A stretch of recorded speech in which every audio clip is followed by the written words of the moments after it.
Hello and welcome. Tonight, it's International Women's Day, and Nigeria joins the global community to celebrate the event, which calls for action that can unlock equal rights, power and opportunities for all.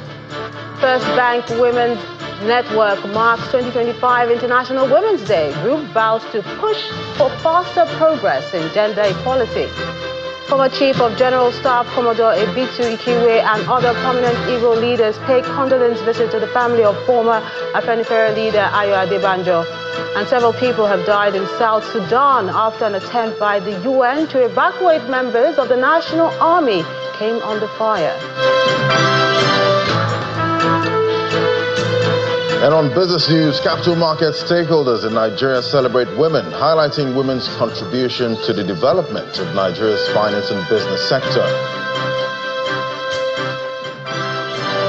On sports news tonight, Liverpool survivors care from Southampton as Mohamed Salah inspired the fight back that lifted them to 16 points clear at the top of the Premier League.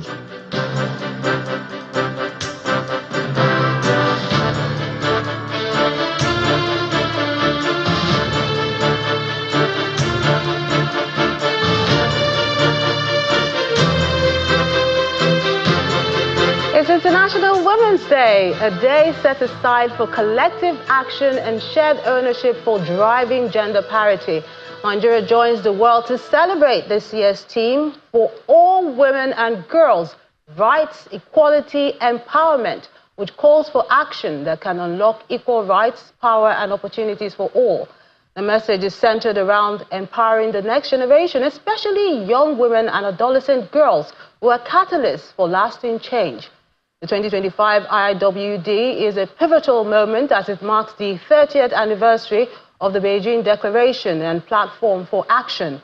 This document is the most progressive and widely endorsed blueprint for women and girls' rights worldwide. President Bola Tinubu has hailed the indispensable contributions of Nigerian women, saying their strength fuels the country's future. According to him, women are the bedrock of the nation, driving progress from homes to farms, boardrooms and communities. In a statement personally signed by the president, he acknowledged the fact that 30 years after the Beijing Declaration, too many women still face barriers that limit their potential. He said his administration is committed to dismantling obstacles, expanding access to finance, and ensuring equitable opportunities in governance, agriculture, and every sector of the Nigerian economy. Meanwhile, the Nigeria Governors Forum, NGF, says it stands in firm solidarity with the women, praising their determination and struggle for a fair society and a more equitable world. A statement signed by its chairman, Governor Abdurrahman Abdulrazak, says the body is committed to pushing policies and initiatives that give voice to and promote the well-being of women and girls. According to the statement, the NGF will continue to work with various stakeholders and women organizations to sustain the gains made so far in gender parity and women empowerment and commit more resources to accelerate action in pending areas of concern. The First Lady, Oluremi Tinubu, is also lauding women. According to her, the International Women's Day provides an opportunity to salute the strength, resilience and achievement of all women and girls across Nigeria and the world. She says the theme for this year serves as a powerful reminder of the need to reaffirm a commitment to build a society where every woman and girl can succeed, free from discrimination and limitations. The First Lady believes this is a time for women to make this happen, and everyone must endeavor to lift each other up, one woman at a time.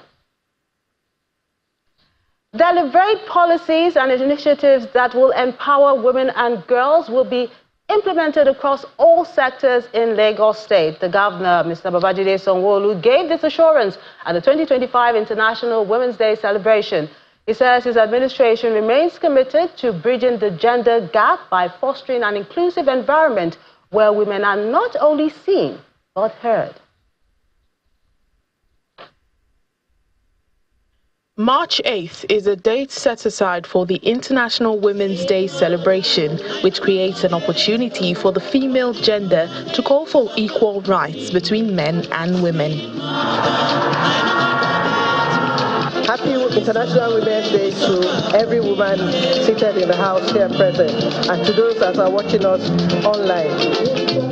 Here in Lagos, women across the 5 divisions of the state converge on Mobolaji Johnson Arena, Onikon, Lagos, for the 2025 International Women's Day event with the theme for all women and girls, rights, equality and empowerment. The campaign for this year focuses on the need to accelerate action with the importance of taking swift and decisive steps to achieving gender equality.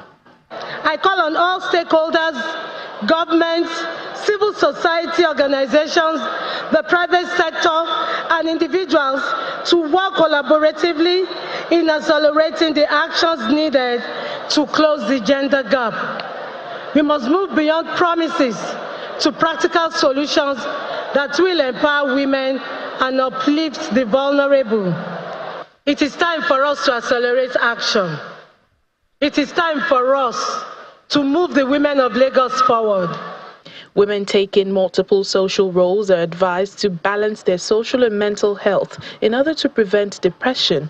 If we want to accelerate action regarding empowerment, gender equality, fundamental rights of girls and women, addressing poverty, we must be balanced mentally.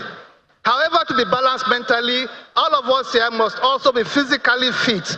That means we must carry out physical exercises 3 times a week for 1 hour to increase our heartbeats to 100 beats per minute.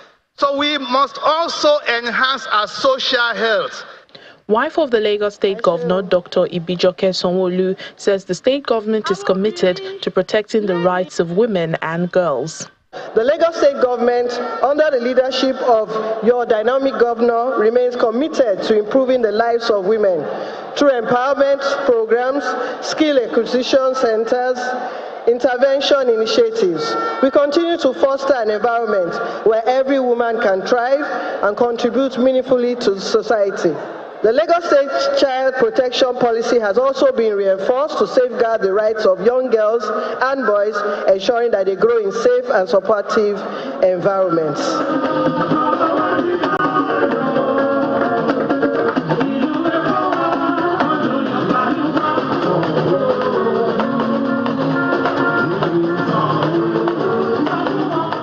Governor Babajide Sanwo-Olu assures the women that no one will be left behind in its empowerment and inclusion policy.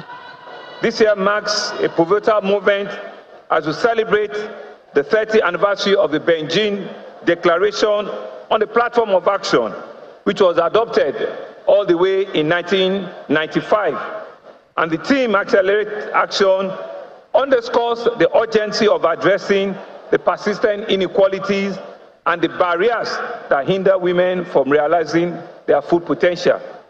For us in Lagos State, we're not just echoing this theme, we're embodying it through deliberate actions and policies to ensure that we empower our women across all sectors, from expanding economic opportunity to ensuring that they have access to quality healthcare and education. Our administration continues to remain an E4C governor, an E4C government. The IWD celebration was rounded off with a march past by women groups across all local government areas of the state. 1 billion naira in soft loan. That's what Governor Monday Okpebholo has approved for market women in Edo State to grow their businesses and improve their lives. Governor Okpebholo announced the loan approval during an event at the Government House in Benin City, the Edo State capital, to mark the 2025 IWD. The coordinator of the Office of the First Lady and other guests who spoke at the ceremony advised women to bring value into their spaces, discard the victim mentality, and embrace empowerment. Our correspondent, Jessica Olubusere, has this report. A free medical outreach is one of the attractions of events scheduled to mark the 2025 International Women's Day in Edo State.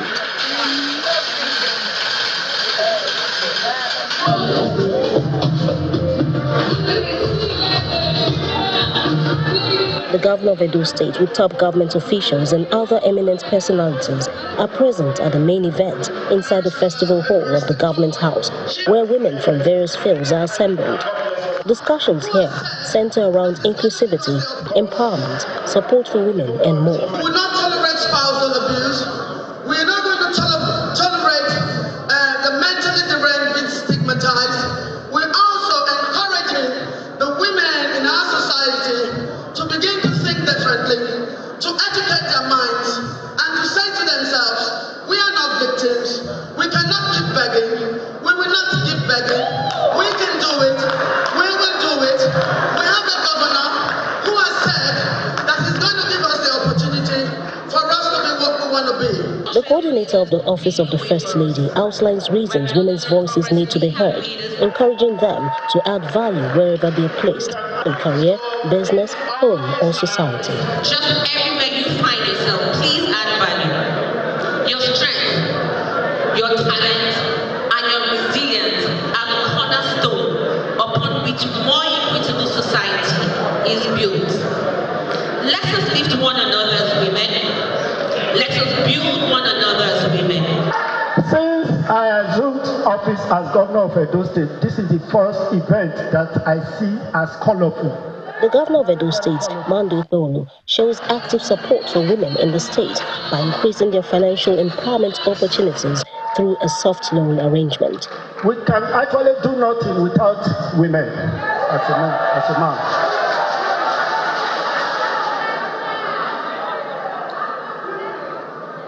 That is why when I had a memo before me presented by the Secretary to the State Government, I quickly approved the sum of 1 billion naira as a soft loan to the market women. The Edo State Ministry of Women Affairs and Social Development, organizers of the day's event, are optimistic that this program and other lined-up measures will accelerate action on women empowerment and yield desired results. Jessica Alguso, Channels Television News. In part two, after the break, we'll bring you more on the International Women's Day celebrations, plus the visit of prominent Igbo leaders to the family of the former Afenifere leader, Ayo Adebanjo. That's in a moment. Do stay with us.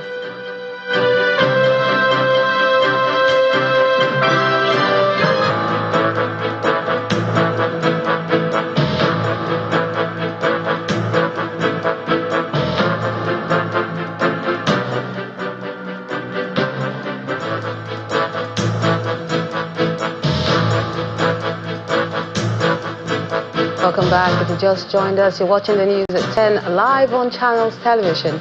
A reminder of our top stories. Nigeria joins the global community to celebrate International Women's Day, an event which calls for action that can unlock equal rights, power and opportunities for all. First Bank Women Network marks 2025 International Women's Day. Group vows to push for faster progress in gender equality. Former Chief of General Staff, Commodore Ebitu Ikiwe, and other prominent Igbo leaders pay condolence visit to the family of the former Afenifere leader, Ayo Adebanjo. And several people have died in South Sudan after an attempt by the UN to evacuate members of the National Army came under fire.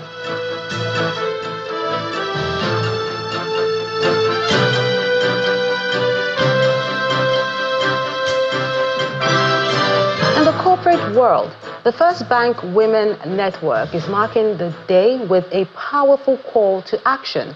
Under the theme Accelerate Action, the event brought together women who are poised to push for faster progress in gender equality. The group also launched a new financial initiative for women.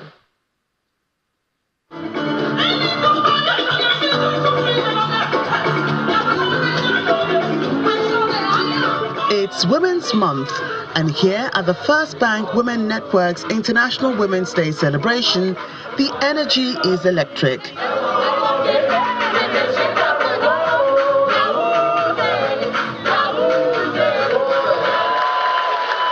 The day lays emphasis on the work that lies ahead, which is to close existing gaps and accelerate action for gender equality. A woman is not defined by her marital state. We are all bound by the blood that runs the same, a shared heartbeat, a shared flame. The global chair of the First Bank Women Network takes the stage with opening remarks, emphasizing the urgency of the moment. This year's theme is Accelerate Action. It's more than just a call, it is a mandate. What are we accelerating action on? Every aspect of our lives. It is a demand for urgency in our pursuit for self-accomplishment, for economic empowerment, for leadership representation. Sitting and waiting is no longer an option. This is the time to act. The event also marks a milestone as the First Bank Women Network Dollar Money Market Fund becomes official. This is yet another opportunity for women to build a steady stream of income and invest following the immense success of the First Women Network Notes that was launched in 2022. The new FNW dollar funds allows women to invest in USD with as little as $100 at an attractive interest rate. One, congratulations! SWN Money Market Fund. The SWN Dollar Money Market Fund is officially launched. Congratulations. Taking the message further, the keynote speaker inspires action by reminding women in the room that progress must be intentional. It's to focus our minds on the importance of taking swift and decisive steps to achieve gender equality. My personal view is that the positions are there for us to take. What we need to do is map out our strategies to get there. Real change comes from bold steps, not just conversations. And as the day unfolds, ladies of the First Bank Women Network are filled with energy, passion, and a renewed sense of purpose to not just participate, but lead.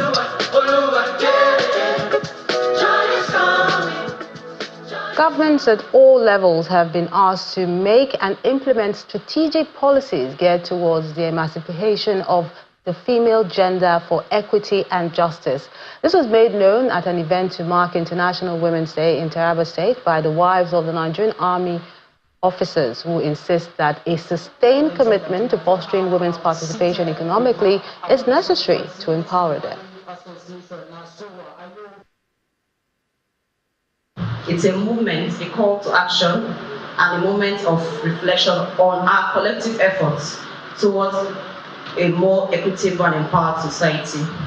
The theme for this year's International Women's Day celebration, Accelerate Action, is both a challenge and a call to duty. It reminds us that while progress has been made in advancing the rights and opportunities of women, much remains to be done. True empowerment goes beyond mere words or symbolic gestures.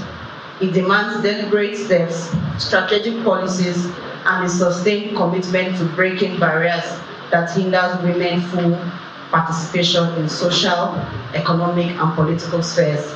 As women, particularly as members of the Nigerian Army Officers Association, we hold a unique and influential position. We are pillars of strength in our families, contributors to national development, and custodians of values that shape the future generation. As we celebrate this day, let us remember that real transformation begins with us. We are not just participants in today's program, but architects of a future where every woman is empowered and every girl given a chance with no dream limited to gender. To other issues now. Days after his death, tributes continue to pour in for the late Ayo Adebanjo, leader of Afenifere, a pan-Yoruba social cultural organization. The latest comes from some prominent leaders of the Igbo extraction who paid a condolence visit to his family house at the Lekki area in Lagos. The group described him as a man who spent the better part of his life promoting national unity. Adebanjo believes in Nigeria, run properly. He believes in Nigeria He is focused on Nigeria as a nation, but not a Nigeria where the place is in a mess. That angers him, that makes him very unhappy. And that is why he's selective on whom he deals with as far as the issue of Nigeria is concerned. He is a good man, hardworking for the benefit of up and coming youth. He believes in what Nigeria, and we all follow him, his example. And that is what I've said, his example. Last outing we had was in Yenagoa, Elsa State. I was there. He was there. We held these consultations on regular basis. But Akwa was the younger members of that group. I was to follow around and sit down and put things into writing. I learned a great deal from the wisdom, stature of your father. For him, a great deal. An enormous debt of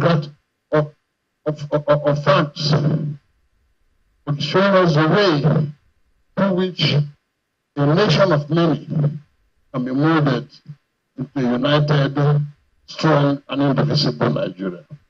We hope to continue to build on what we learned from him, leaders of his caliber. That is precisely why we are here.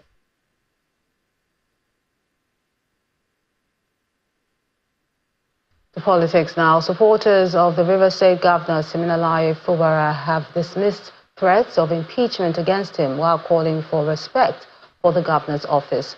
This comes amid heightened political tensions following a Supreme Court ruling intended to restore all actors to their initial positions. For over a year, the political tides have shifted between Governor Siminalayi Fubara and his predecessor turned adversary, Nyesom Wike, as their dispute deepened. Throughout this period, power has swung back and forth between both camps. The latest shift, driven by a decisive ruling from the nation's apex court, meant to resolve the crisis by restoring all parties to their initial positions, appears to have fallen short of its intended effect, as the key players continue to adopt combative stances.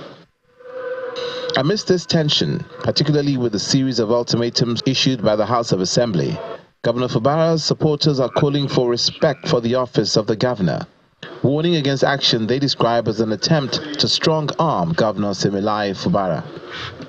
What's actually the problem? If somebody has served and worked, he should also be out and advise the person who is on seat. That is just a simple thing. Can there be two captains at a time? Would there be two governors at a time? Since I was born, I've not seen two governors in a state at a time. If you have done, you have gone. There are many governors who have come and gone. They are still in the system today. All of us supported Nyesom Wike. We build him up. All of us supported Amechi. We transfer the support to Nyesom Wike. So he also told us to transfer the support to this other person. So what's the problem? It's the same house. Those for 25 against nil. Amidst the latest phase of the crisis, rumors of an impending impeachment are growing. However, supporters of the governor from Obiakpo, the home local government area of his estranged benefactor, now FCT Minister Nyesom Wike, and Speaker of the State Assembly, Martin Amewule, dismissed the speculation. I want to assure the governor that the whole people of Obiakpo, apart from this minute few, that they are solidly behind him. And we will demonstrate it. We have demonstrated it severally in the course of this struggle. We will continue to remain with him, the men, the youths, the women, everybody. If Governor Fubara refuses to contest for a second term in 2027, it will be a disservice to Rivers people. It will be a disservice to Obiakpo people. It will be a disservice particularly to the people of Akwa Kingdom. He is a man that is grassroots oriented, embarking on projects that has direct impact on the people of Rivers State. Beyond party lines, the opposition Action People's Party, which had won 22 out of the 23 chairmanship positions before the Supreme Court nullified the election, is also throwing its weight behind Governor Fubara, especially on the rescheduled local government poll. One American president once said that the presidency is so powerful that it could turn a man into a woman. But looking at what has been happening and coming out from our court rooms, one can say that I can fault that assertion of that president. I will say authoritatively that the Supreme Court of Nigeria is so powerful that it can change black to white, man to woman, and even make the impossibility possible. It's regrettable. The coming weeks will be crucial in determining whether Rivers State finds a path towards reconciliation or remains locked in a protracted power struggle. Meanwhile, the National Civil Society Council of Nigeria is calling on all parties in Rivers State to pursue the path of peace for the sake of development in the state. At a news conference in the nation's capital, Abuja, they called on the 27-man House of Assembly members to reconcile with other lawmakers and appeal to the governor to represent the budget to the legally recognized House of Assembly in fulfillment of the Supreme Court's decision. Rivers cannot be allowed to plunge into anarchy, as the consequences will be too expensive for the entire nation. Finally, we call on all the people of Rivers State to explore option of peace and unity, standing firmly on the rule of law and respecting every judgment made by all courts of competent jurisdiction, especially the most recent one by the Supreme Court of Justice over Rivers crisis. It is never too late for peace, and no extent of crisis is beyond reconciliation. We urge the 27-man House of Assembly to reconcile with the 4-man faction and for all to strictly abide by constitutional provision in all their decisions and avoiding unwarranted, hasty, and unsubstantiated impeachment adventure. Rather, let the House set aside all grievances of the past and work harmoniously. We use this medium. From politics to security matters, the Federal Capital Territory Police Command has reassured residents that the force is more determined than ever to deal with criminal elements.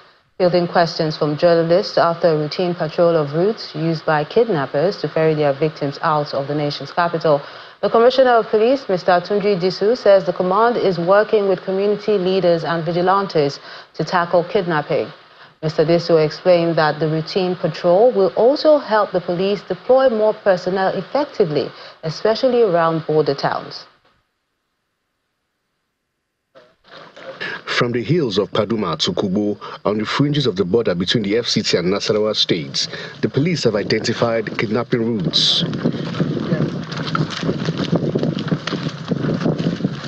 Determined to checkmate the activities of these kidnappers, the FCT Police Commissioner leads his team to survey the area. After critical examination of the routes, the role of the police in curtailing the activities of criminals is explained. We have visited Buhari and all the other settlements around Buhari. And now we are here in Paduma to assess our security situation. And most importantly, we had a case of kidnapping around here. And it's important we come to look at the area to see how it looks like. You can see the terrain of where we are at this particular time. So hilly. Look at the back. We have discovered that there is a road that leads directly to Yanya. The Commissioner gives Abuja residents assurances of improved security while asking for the cooperation of residents and community leaders. We have been able to locate a lot of stakeholders, the chiefs of Gusape, the chiefs of Paduma. We have had wonderful meetings with them, and then they have promised to cooperate with us. It's going to be a better synergy between us and members of the community. The vigilantes have been wonderful. They have been assisting the police. A lot of information have come from them, and they have given us a lot of support. So I want to say that we should expect better policing, and as much as possible, this kidnapping in this area of the town will be a thing of the past. For the residents of Paduma, Kubu, and Nyanya, the routine patrol of police is a welcome development. We want to appreciate at this moment God, and then appreciate the CP for his dog honesty, and then also his selfless service to us and then to the nation. To see it defeat. Just the day before yesterday, he came to our community for this meeting, and he has taken this action. He has come to assess the route of where the kidnappers or the bandits are followed to come to the village and then to the city here. As the police renews its commitments to checkmate the activities of criminals and kidnappers, residents are assured that regular routine patrols will be sustained. Still ahead on the news at 10, capital market stakeholders celebrate women, highlighting contributions to the development of Nigeria's finance and business sectors. That's in a moment. Stay with us.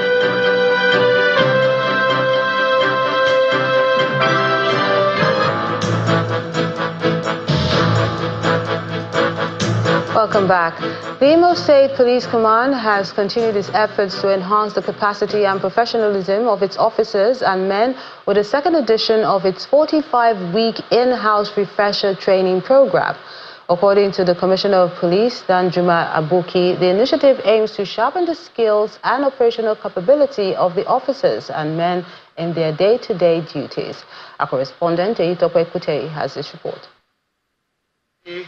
That very particular test. It's the second edition of the 45-week-long in-house refresher training program for officers and men of the Imo State Police Command. According to the leadership of the command, the training is aimed at improving the professionalism and operational competence of the officers and men of the command. In his presentation, the guest lecturer CSP Shabak Boyako provides participants with critical insights into how to deploy essential legal knowledge to strengthen their investigative and prosecutorial skills. Evidence is any information, facts, and materials that help to prove a disapprove and claim argument. It can also be used in the various fields such as law, science, research, and everyday decision making. On the other hand, once a person is comparable, such a person is presumed a competent witness. For one cannot be comparable if he is the first performance. Non-competent through one can be competent without being comparable. The Commissioner of Police, Danjuma Abuki, describes the training as a vital step towards boosting the command's operational efficiency. Today's topic is Evidence Act, and the guest lecturer really did justice. He has told us what Evidence Act means, and it will assist the command, especially the investigators, on how to do investigation, how to give evidence in court. And I personally have given my comments, and these topics of today will really assist the command. He seizes the moment to reassure Imo residents of their safety. We are telling the Imolites that they should come home, and they sit at home. It's a things of the past. There's peace in Imo. They should go about with their normal businesses. They should not have fear. Nothing will happen to them. As the 45-week program progresses, officers and men are expected not just to participate, but gain deeper insights into the elements that will enhance their efficiency in tackling crime and the maintenance of law and order in the state. Eyitope Kutei, Channels Television News. In fulfillment of his promise to bring governance closer to the people, Governor Monel has begun a series of town hall meetings and empowerment programs designed to be held across the 10 federal constituencies in Akwa Ibom State. The community leaders applauded the initiative, which kicked off in Abak Federal Constituency.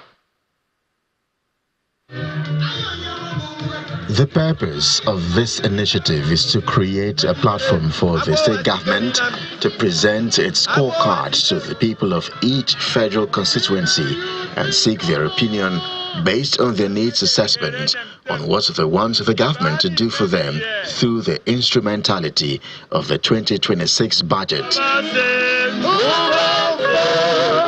Thousands of constituents representing all strata of the society of Abak Federal Constituency turn out in their numbers to interface with Governor Moino in this maiden edition of the town hall meeting, which affords them the opportunity to articulate their collective interests. One after the other, the leaders step up to commend the initiative. Your Excellency, you commissioned several projects in Akwa Ibom State during your first 1 year. That is not a story, but the story behind the story is that, Your Excellency, most of these projects were projects from your predecessor. No governor has ever done that in Akwa Ibom State. Your passion for agriculture, rural development, infrastructural expansion, security management, and educational advancement, the core pillars of your Arise agenda, has driven holistic growth and inclusive governance.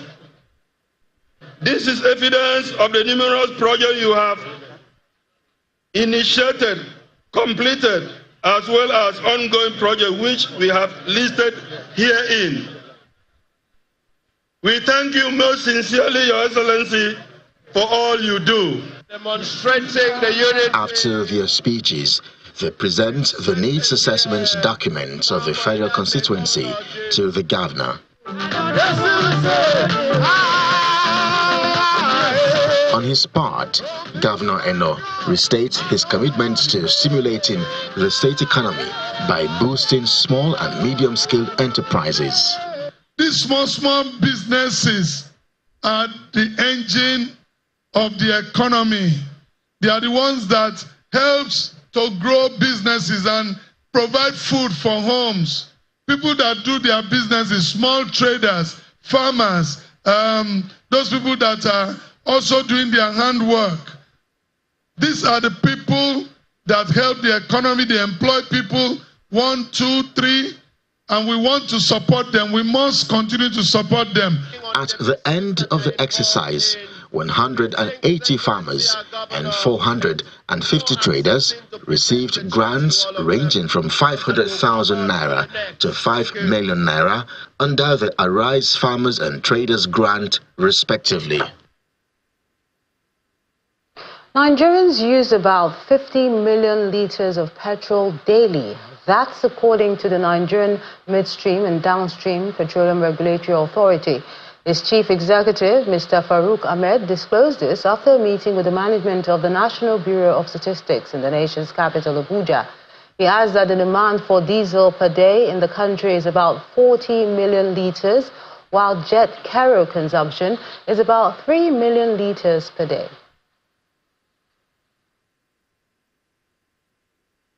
Gasoline or petrol in Nigeria, like we mentioned in the past, is averaging about 50 milliliters per day. And we have seen the trend coming.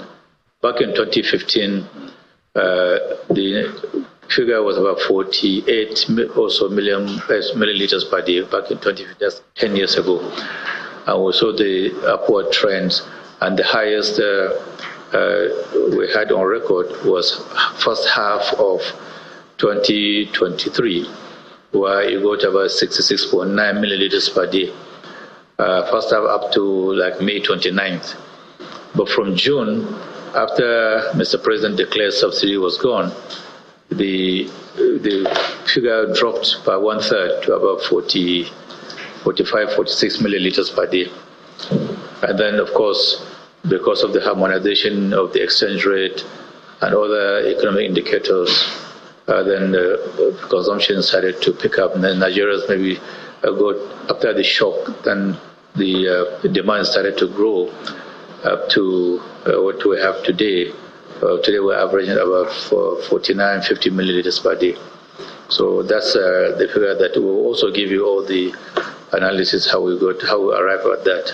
This for gasoline. We believe that also for gas oil, our national demand is approximately 14 milliliters per day. That's for diesel. Whilst for kerosene, that is jet kerosene, that is the aviation kerosene, is approximately 2.8 or 3 milliliters per day.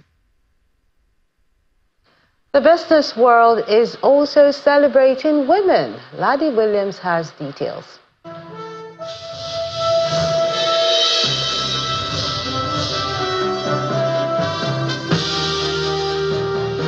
Thanks, Melinda. Well, Nigeria's capital market stakeholders came together to celebrate International Women's Day, recognizing the vital contributions of women in driving growth and innovation within the financial sector. Events highlighted the importance of gender equity with a focus on empowering women to take on leadership roles and shaping the future of Nigeria's financial markets.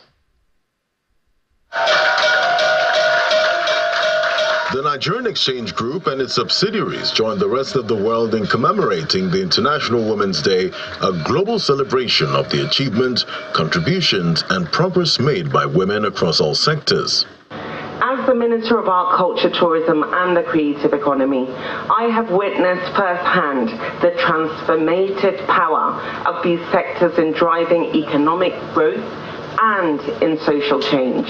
However, the reality really does remain the same across the industries, boardrooms, markets and homes. Women continue to face barriers that limit their potential. Unfortunately for all women, not everybody has the digital DG as their head. So we need to encourage more industries, more private sector players, more government. I mean, we need to start with government first of all and at least get that 30%. For the NGX, this is not just a celebration, but a commitment to continuing the journey of creating more inclusive environments for women in the financial and business sectors. We are committed to equality. In fact, if you look at some of our entities, you find more women, representation than otherwise. It's something we take very seriously. We've been in partnerships that, straddle several years with organizations like the IFC, like the UN. And as I said, a day like this reminds us of how much more we have to do. Still in the capital market, investment platform iInvest also took out time to celebrate women, emphasizing the role of women in wealth creation. At the event, the keynote speaker, Tara Fela-Durtoye, the founder of House of Tara International, highlighted the importance of redefining financial narratives for women. We have some mindset shifts that need to take place around money. And because we've been acculturized to see things a certain way, there has to be some unlearning and relearning, some learning and some relearning, some learning and some relearning, to say, I'm not going to wait for a man to come and make me rich. No. I'm also not going to wait for my father's estate to make me rich. Toby Olushoga, the Chief Operating Officer of iInvest, stressed the crucial role of shifting mindset in unlocking true financial empowerment. Money it gives us the power of choice. It allows us to make decisions to live the life that we truly want to live. Mindset, that's where it starts. Everything starts in the mind. If you don't believe you have the ability to make wealth, then you really can't make it happen. And momentum. It's just small, consistent actions that lead us one step closer to our goals. As the capital market celebrates women this year, participants agree that financial literacy is critical for young girls so that when they become women, handling finance prudently becomes second nature. As said by Claire Booth Lucci, American author and U.S. ambassador, a woman's best protection is a little money of her own. The Nigerian exchange ended the first trading week in the red as both the all-share index and the market capitalization recorded losses. Investors sold off stocks in financial services sector and consumer goods. Trading activity in the week was subdued, with volume and value down compared to the last trading week in February. The sectors we track now, banking and insurance, were both down over 2% for the week, with profit taking in Tier 1 banking stocks and insurance heavyweights. Top trades by volume for the week was Zenith Bank PLC, Fidelity Bank PLC, Axis Holdings PLC, accounting for 451.55 million shares traded. And China struck back today, announcing retaliatory tariffs on select Canadian agricultural goods after Ottawa imposed duties on Chinese-made electric vehicles, steel and aluminum. Beijing revealed that it would levy 100% tariff on Canadian rapeseed oil, cakes and peas, while a 25% tariff would target aquatic products, pork from Canada also. These tariffs, effective March 20th, come amid escalating global trade tensions, with recent tariff moves by US, China, Canada and Mexico fueling a growing trade war. Canada imposed 100% import tariffs on Chinese-made EVs from October 1st last year, following in the footsteps of the US and the European Union over concerns related to unfair competition. And that's it from me on business. Back to Melinda with the rest of the news at 10.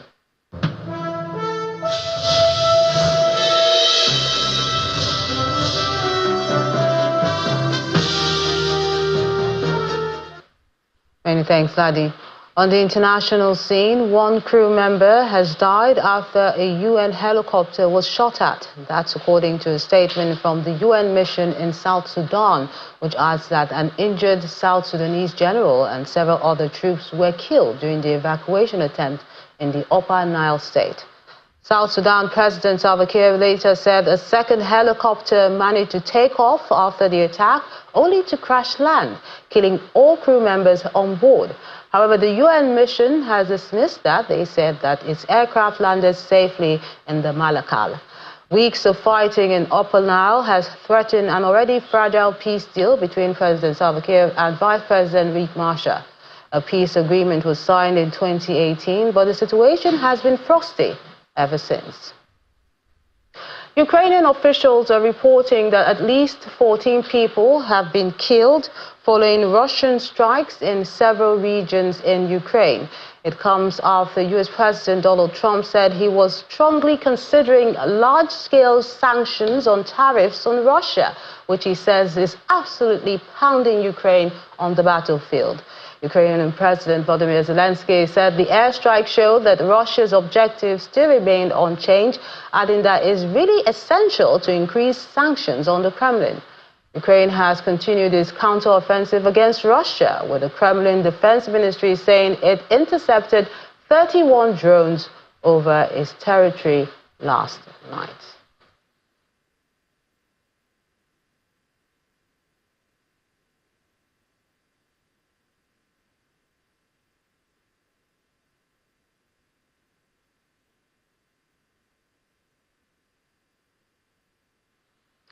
And back home in Abia State, the governor, Alex Oti, has called on the Southeast Development Commission to prioritize paying attention to power and electricity in order to boost the economic growth in the region.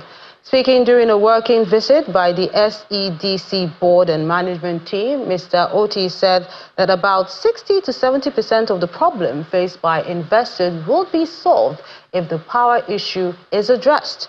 The commission also paid a visit to the Ebonyi State Governor, Mr. Francis Nwifuru.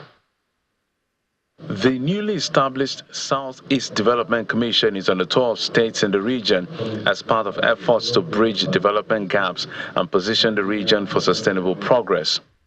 Its latest stop is the Ebonyi State Government House to meet with the Governor, Francis Nwifuru. Chairman of the Commission, Emeka Nwogu, says part of their tour is an engagement with critical stakeholders. The SEDC was established to address the socio-economic and developmental challenges facing the Southeast region, which comprises Abia, Anambra, Ebonyi, Enugu, and Imo states. Our mission is to move beyond words. The famous reconstruction, rehabilitation, and reconciliation, the 3 R's. And we include our own reintegration, proper reintegration, and translate them into concrete action. Addressing the SEDC management team, Governor Winfrey charged the commission to initiate projects that will bring rapid development to the region, urging the members not to engage in frivolities, but should rather work to justify the confidence the people repose in them. Now, the development of Southeast is in your hands. Don't look at us, the governors. We have state interests and individual interests. Look above where you come from. Look for what you can leave behind, the legacies that can stand the sand of time, that can speak volume of who you are. Even if it's one project. The SEDC delegation also visited the Abia State Governor Alex Otti, who encouraged the leadership to drive the process of bringing the entire Southeast to pool resources to improve industrialization, manufacturing, and power generation. A major area to pay attention to is power, electricity. If we are talking about industrialization, it's to virtually every effort that people make towards industrialization, manufacturing, is power. The establishment of the Southeast Development Commission by the federal government is a realization of the dreams of the leaders and the people of the region. Let's find out what's happening in the world of sports. Kelly Giga has details.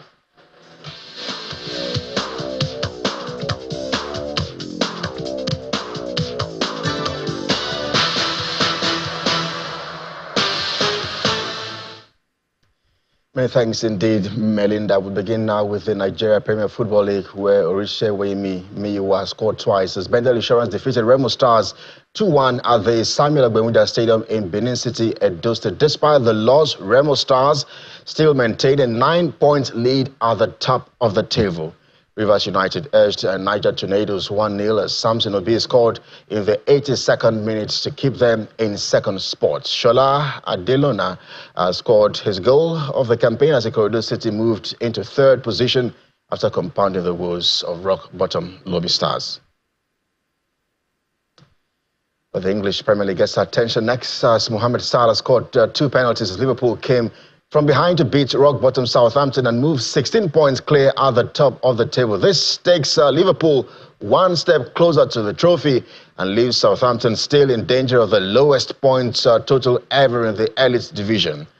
Callum Hudson-Odoi scored late in the second half to earn Nottingham Forest a crucial victory over fellow Champions League hopefuls Manchester City at the City ground. In other games now, João Pedro scored a penalty in stoppage time to lead Brighton to victory over Fulham and strengthen their hopes of taking a claim for a Champions League berth. Ismail Assar scored the only goal for the game as Crystal Palace defeated Ipswich Town in a scrappy encounter at the Selhurst Park.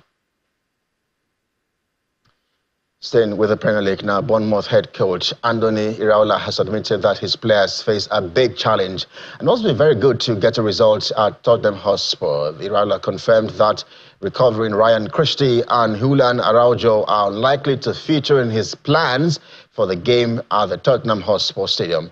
Enels Unal, Marcos Senesi and Adam Smith all remain unavailable.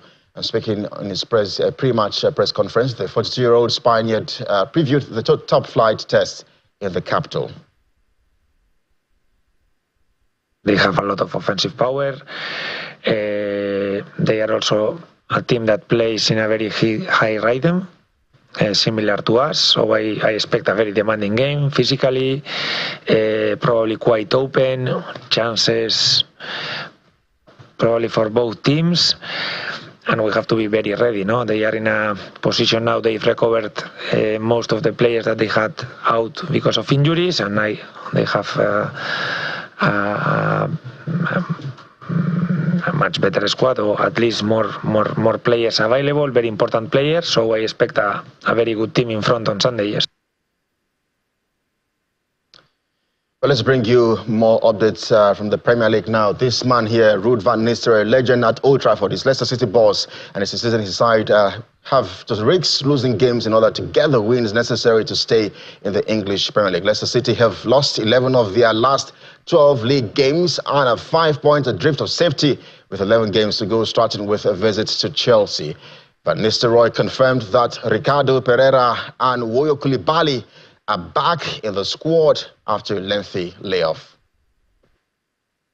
The approach, and it always has been, is to get the maximum out of a game, and always plan to be able to win in one way or the other.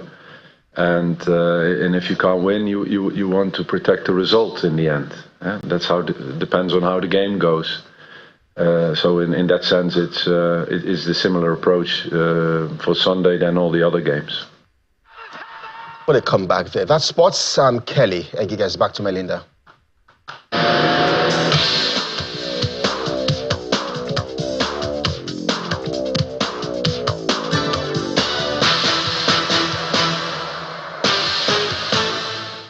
Hey, thanks, Kelly. And the main news again.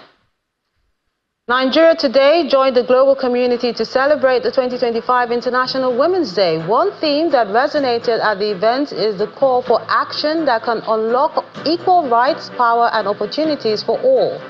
We also told you that First Bank Women Network marked the 2025 International Women's Day with the launch of a new financial initiative for women.